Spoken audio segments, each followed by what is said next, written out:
Hello, Miami. You're watching 305 Sports Now, your home podcast and channel for all things Miami sports related. I am Will, and National Signing Day is done, or at least the early signing period is done.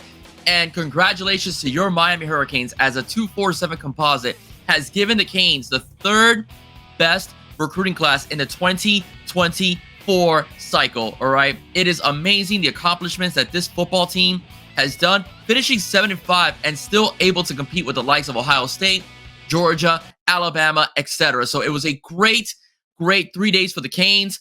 Everyone everybody we wanted has signed. All right, is officially, they put pen to paper. It's good, and we're good to go with this freshman class. It's going to be absolutely sick and lit and beast. Okay, for this upcoming year, I'm very excited. Just give you a few names, right? The creme of the creme of this recruiting class, I will say, was the defensive line. Last year, right, it was the offensive line when the Canes acquired guys like Maui Noa, Okunola, Tripp, Kinsler, etc. The Canes this year upped the ante with the defensive line, and they got guys like Justin Scott, Artavius Jones, Elias Rudolph, Booker Pickett Jr., Armando Blunt, Marquise Lightfoot, Cole McConaughey, who, by the way, was Defensive Player of the Year for Alabama, all right, and Dalen Russell. Okay, so those are the defensive line, including edge rushers and the interior as well as part of the defensive line. Miami was considered dead in the water when it came to defensive linemen, as it seemed like they were missing out on recruits constantly. The top interior guys were good on the edge, all right, they're good on the edge. Okay, we were spoiled this recruiting cycle with getting edge rushers, but they seem to lack the ability to close in the interior. And many people were questioning where Joe Salavea was actually a good recruiter. No question about development of talent, but a good recruiter. Well, all those questions have been answered, and you have to wait. Okay, you have to wait, kind of like my buddy Joe from You Heard says, wake me up when December hits. And that's exactly what happened, as the Miami Hurricanes were able to not only fill out the edge, but also fill out the interior. Justin Scott, Artavius Jones, okay? Don't sleep on Dalen Russell either. Dalen Russell, I know, is a 3-star, but he performed very well for Columbus this season. So we're looking at a very good defensive line in the interior, because Mario loves that trenches. That is just able to just completely kick butt. And of course, in second, it is the wide receiver position. Miami did very well in the slot position last season, getting Robbie Washington and Ray Joseph. This year, they've added some boundary guys. So I could also play, the slot as well. But they've added some boundary guys, getting a blue chipper like JoJo Trader out of Chaminade Madonna. Okay, getting Nye Carr, right, who was originally a Georgia commit. And of course, getting the St. Thomas Aquinas standout, holding him off with the likes of Ohio State and Florida, Chance Robinson. All right, so it was just a phenomenal get. Also at wide receiver, which is a position that we also want to stack talent in as well. The notable flips, okay, notable flips as well. It was flip season. Mario Cristobal operated like the Grinch that stole Christmas yet again. I'm sure you guys like the thumbnail. The Grinch that stole Christmas yet again. Flipping a guy that seems so solid for the Gators, Artavius Hayes. I'm sorry, Adarius Hayes. Artavius Jones. Adarius Hayes, all right, who was a strong Florida commit, flips and is joining the Miami Hurricane, and a very talented linebacker core as well. Jordan Lyle, the talented running back, right, out of St. Thomas, flips from Ohio State and joins the Miami Hurricanes. Armando Blunt, who was a Cane, no Cane again, flips from Florida State. And Justin Scott, who was committed to Ohio State, made that call, coming to Coral Gables, all right? So it has been a flip season for Mario Cristobal. And guess what? He told Joe Rose, we're not done yet. So all we need, come on, Cam Ward, make that decision already. Join the Miami Hurricanes. Come on, Cam. Come on, Cam. You know you want to. You know you want to enjoy those sunny days, all right, here in South Florida, all right, as you're going to have a lot of pieces to throw to at the U this upcoming season, and a dominant offensive line. And by the way, congratulations to Alex Mirabal, who was just named as Offensive Line Coach of the Year as well. So a phenomenal activity. Now, the Miami Hurricanes finished with a top 5 recruiting class, finishing 7-5. Can you imagine when this team puts it together on the football field? They need to do it on the football field. When they put it together on the football field, the hell they are going to raise in college football with recruiting.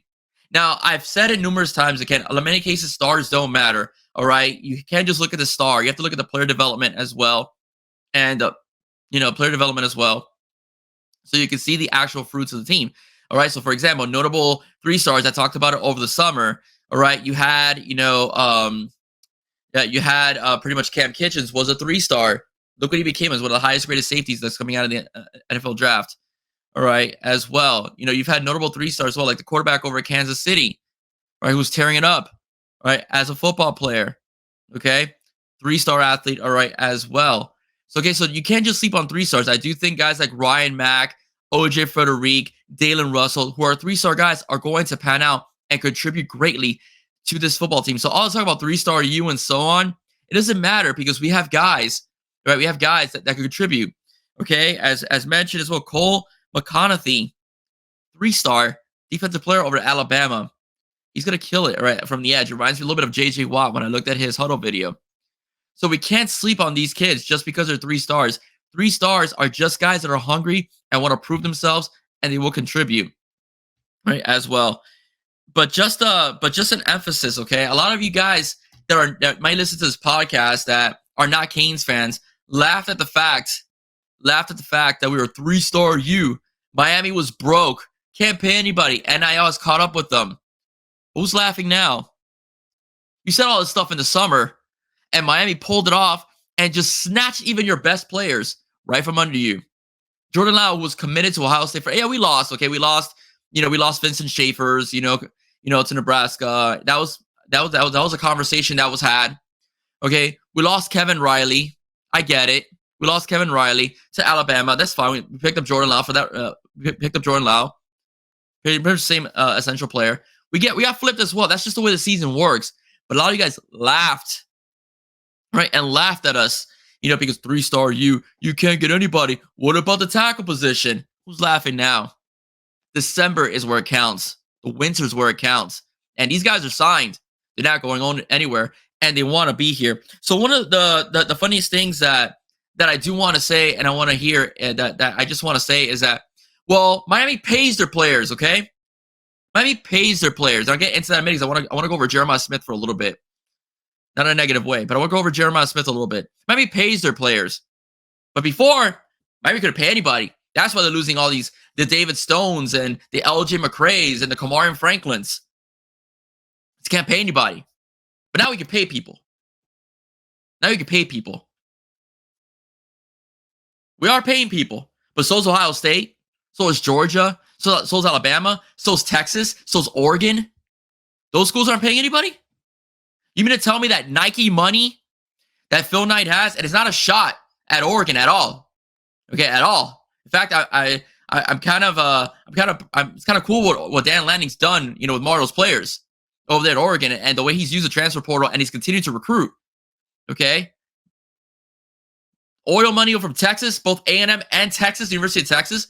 You mean to tell me those schools aren't paying? Oh, but Miami, no. Miami's buying their players. That's what some of you are saying. But let's go into that. Let's talk about the purchasing of players, okay? Now, this is from On3, and I want to give out a special shout out to Oregon Kane. All right, Oregon Kane. On3 not just gives their composites. They have Miami listed at 5. For whatever reason, they're at 5. I think that 243 has Miami at 3 based upon the transfer portal commitments. Check this out. The average NIL handed out, okay, I believe it's for the 2024 recruiting class. Georgia, 127,000. You can look it up yourselves on On3 if you don't believe me. Alabama, 130,000. Ohio State, who's been pissing the most about their flips, 133,000. Miami, 77. So the top 3 schools in front of us in the rankings are dishing out more NIL money per average than the Canes are. So you want to talk your smack, talk it. It's absolutely fine. That's what X is for. That's what Instagram's for. That's what Facebook's for. Talk it. It's fine. And you have a right to brag. You've been successful. I'm talking about you, Ohio State. Okay, talk about it because you've been the most vocal about our fan base and about our team. You've been the most vocal. So I want to address that. Because one of the reasons I want to address it is because I just read you the numbers courtesy of On3, the average NIL, courtesy of On3. Your numbers are higher than ours. Okay, let me read it again. Okay, Ohio State, according to On3. Okay, you're number 3. All right. The average NIL is 133,000. Check it out on On3's website. For Miami's, it's 77, almost double than what Miami pays. Okay, in NIL. Or it's dished out. It's about to dish out for NIL. 100 very much. Now I can't explain Cam Ward. Cam Ward's a whole different ball. I'm assuming it's for the composite recruits that are just signed, not the transfer portal guys, just the recruits that we are signing at the moment. Cam Ward's going to be, he's going to pull out that checkbook. I know that if we do get him, I do know that. But I want to say that to Ohio State fans, because your top people, all right, on your major broadcasts and so on, your podcasters, regarding Jeremiah Smith, and I'm not ripping. I understand why he went to Ohio State. Ohio State has done a hell of a job in development of wide receivers and quarterbacks. So it's understandable that the top receiver and player in the country would want to go to OSU. Wish him the best. Wish him the best. He almost picked Miami. Miami was at the table with Ohio State and Florida State as well. So I want to congratulate Jeremiah Smith. I'm not upset with him at all for picking Ohio State. I totally get it. Brian Hartline is a hell of a recruiter for wide receivers and is a hell of a talent developer. But a lot of stuff were said that he even posted that your fan base was talking about. You talked about the demographics down here in Miami. Heard a lot of stuff in regarding to Jeremiah Smith. And one of your top podcasters that had a 247 label on his show said that if Smith picks Miami, it's because his mom is broke. That came out of your mouth. Okay, that came out of his mouth. One of your top podcasters that had a 247 label on his show, because a big time guy, definitely much bigger than me, said that if Jeremiah picks Ohio State, it's because his mom is broke. Pathetic thing to say. Horrible thing to say. He put it out there, and he still went to your school. Go figure. That's how much he wants to be developed. That's how much he wants to be developed and wants to make it to the league, because he was disrespected by one of the top. It's not some rinky-dink guy. It's a guy with 247 on his show. Said that about his mom. And guess who's paying more money? You guys are. According to On3. Shout out to Oregon Kane for putting that on X. Okay? On this show, I will never rip a kid. On other shows I've been on, we will never rip, student athletes at all for making decisions. But what your fan base, and we have our idiots too here in Miami. I'm not gonna lie to you, okay? But what your fan base has said about our students who flipped because you were happy. They were the best things in sliced bread when they were going to your school. They flipped to Miami. Half of being 7-5. We'll see if the coaches, and I'm going by the offensive side of the ball. I can't say whether or not Mario Cristobal is running the offense or takes over the reins every so often. He's not taking over the defense because Lance Guidry, he cooked this year. All right, our defense was beast for most of the season. A couple games, there was a lack, there was a fall, but for most season, Miami's defense was just on fire. It was beast. Okay, our offense is where the inconsistency, was shown. If Coach Shannon Dawson, his second year, is able to take our offense to the next level, you can't be making fun of us anymore for 7-5. This team could have been a 10-win team this year. A couple blunders led to us being defeated, and you guys can make fun of us all you want. We made fun of it ourselves and criticized it. But I'm gonna tell you this much, okay? Year 3 is a big year for our program. If we hit 10 wins, watch out, because it's gonna be Miami that's gonna be nipping at your heels every single season from now on. You're gonna have to watch the Miami threat. And let me tell you something. It's not going to be in years past where it was a tropical storm, a category 1, because Miami would occasionally get, a 5-star here, a 5-star there, a 4-star here, a 4-star there, based upon recruiting classes. If Miami hits 10 wins, makes it to an ACC championship game, and could possibly make it to a college, college football playoff, now there's 12 teams. It's a possibility. It's a possibility. Ohio State, Florida State, you guys will be dealing with the Cat 5 every single season, because this man is a relentless recruiter. And people talk about, oh, the Alabama. They say, no. This is FIU. Okay. When he got to Alabama, he was able to up it up a notch because Alabama is a very successful program. Did at Oregon, and you could say, well, he had a lot of money in Oregon. He had recruiting classes that Willie Taggart and the previous coach didn't pull.